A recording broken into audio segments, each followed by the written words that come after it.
நேற்று மாலை ராணிப்பேட்டை மாவட்டம் நெமிலி ஒன்றியத்தில் நெல்வாய் கிராமத்தை சார்ந்த பாட்டாளி மக்கள் கட்சியின் 2 உறுப்பினர்கள் கொடூரமான முறையிலே பெட்ரோல் ஊற்றி கொளுத்திருக்கின்றார்கள். தமிழரசன் மற்றும் விஜய கணபதி என்ற நபர்கள்.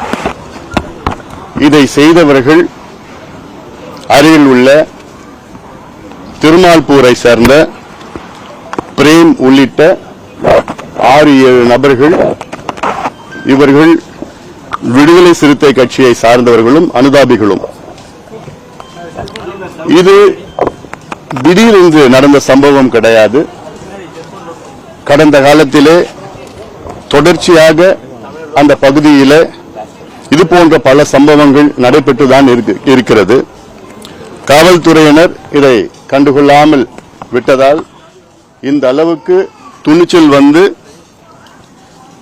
எங்கள் கட்சியை சார்ந்த 2 நபர்களை பெட்ரோல் ஊற்றி திட்டமிட்டு கொளுத்திய ஒரு கொடூரமான செயலை தமிழ்நாட்டில் நாம் பார்த்துக் கொண்டுதான் இருக்கின்றோம். இதுபோன்ற சம்பவங்கள் இனி நடக்காமல் முதலமைச்சர் பார்த்துக் கொள்ள வேண்டும். அவர்களுக்கு இயங்கிக் கொண்டிருக்கின்ற காவல்துறை மெத்தனமாக போக்கு, இதுபோன்ற கள்ளச்சாராயம் கஞ்சா விற்றுக் கொண்டிருக்கின்ற நபர்களுக்கு ஆதரவு அளித்ததல், இதுபோன்ற இந்த சம்பவம் செய்த பிரேம் உள்ளிட்ட 6-7 நபர்கள். இந்த பிரேம் என்கின்ற நபர், அவன் மீது கிட்டத்தட்ட 5-6 வழக்குகள் இருக்கிறது. அதாவது திருட்டு, கொலைவெறி தாக்குதல், இது போன்ற வழக்குகள் எல்லாம் அவன் மீது இருக்கிறது. தேடப்பட்ட குற்றவாளி அவன்.